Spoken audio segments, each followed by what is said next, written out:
हुआ, उसे लेकर भी अपडेट आपको देंगे। लेकिन इसी बीच एक बड़ी खबर, सपा नेता आजम खान की बढ़ेगी मुश्किलें। जौहर यूनिवर्सिटी निर्माण की इनकम टैक्स जांच में हुए खुलासे और इन खुलासों के बाद अब यूनिवर्सिटी निर्माण में लगे हुए करीब 450 करोड़ के हिसाब किताब में गड़बड़ी पाई गई है। माना यह जा रहा है कि यूनिवर्सिटी निर्माण में लगी 450 करोड़ की काली कमाई इसमें लगी है।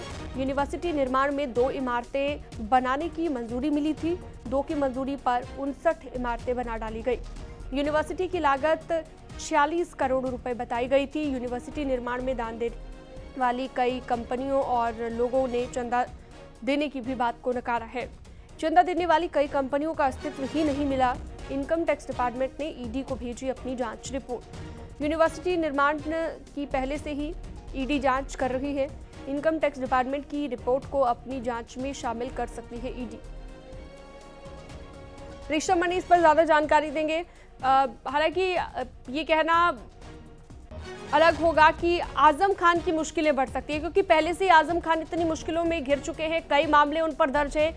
अब जौहर यूनिवर्सिटी से जुड़ा ये मामला और इसमें भी आजम खान की मुश्किलें बढ़ती हुई। ठीक है, कुछ उनके ऊपर आपराधिक मामले हैं, पॉलिटिकल भी उनका नुकसान हुआ है, लेकिन अब उनकी छवि भी पूरी तरह से ध्वस्त होती दिखाई दे रही है। जौहर यूनिवर्सिटी जो उनका ड्रीम प्रोजेक्ट था, जिसको शिक्षा से जोड़ के बताते थे, अब उसके निर्माण में भी इनकम टैक्स को तमाम गड़बड़ियां मिली हैं। जो बीते दिनों छापेमारी इनकम टैक्स ने की थी, उसमें करीब जो चंदा बताया गया था कि जिस चंदे या दान से इस यूनिवर्सिटी का निर्माण हुआ है, उसमें करीब 450 करोड़ रुपए की गड़बड़ी इनकम टैक्स को मिली है। दान देने वाली कई कंपनियों ने, कई लोगों ने इस बात को नकार दिया है कि हमने कोई दान भी दिया था इस यूनिवर्सिटी निर्माण में। तो इनकम टैक्स ने एक पूरी जांच रिपोर्ट ईडी को सौंप दी है। ईडी पहले से ही विदेशों से मिलने वाले चंदे को लेकर के जांच कर रही है जो यूनिवर्सिटी निर्माण की, और उसमें इनकम टैक्स विभाग की ये रिपोर्ट जो होगी वो काफी वाइटल होगी, जिससे आजम खान की मुश्किलें बढ़ सकती हैं। ये भी बात सामने आई है कि जो निर्माण की मंजूरी मिली थी मात्र 2 इमारतों की, और इन्होंने 59 इमारतें उसमें बना डाली। सरकारी विभाग हैं, जो चाहे जल निगम हो, लोक निर्माण विभाग हो, उनका भी 88 करोड़ रुपया इस यूनिवर्सिटी के निर्माण में लगा है।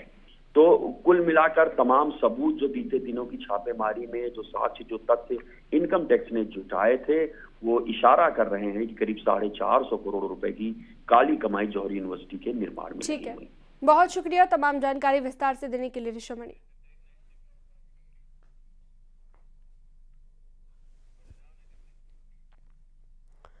बुलंदशहर में तेज रफ्तार डंपर ने सड़क किनारे खड़ी ई रिक्शा और ठेलों में टक्कर मार दी और इस हादसे में एक शख्स की मौके पर मौत हो गई। वहीं 12 से ज्यादा लोग गंभीर रूप से घायल हुए हैं। पुलिस ने शव को कब्जे में लेकर पोस्टमार्टम के लिए भिजवा दिया है और सभी का अस्पताल में इलाज चल रहा है। चश्मदीदों के मुताबिक डंपर ई रिक्शा, बाइक और ठेलों को दूर तक रौंदता हुआ ले गया। हादसे के बाद डंपर का ड्राइवर फरार हो गया। पुलिस ने डंपर को सीज कर लिया है।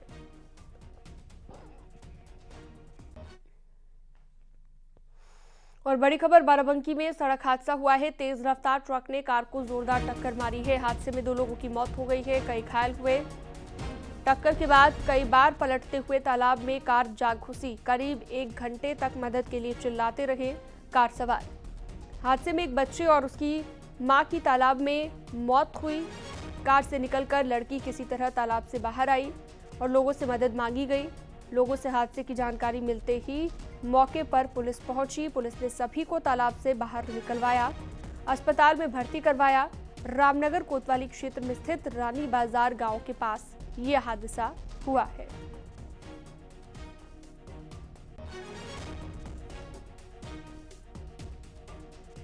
तो ट्रक ने कार को जोरदार टक्कर मारी है। हादसे में 2 लोगों की मौत हो गई है, कई लोग घायल बताए जा रहे हैं। बाराबंकी में ये सड़क हादसा हुआ है, 2 लोगों की मौत हो गई।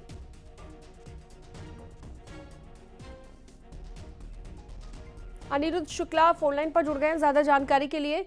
अनिरुद्ध, कैसे ये हादसा हुआ और अभी क्या अपडेट हादसे को लेकर?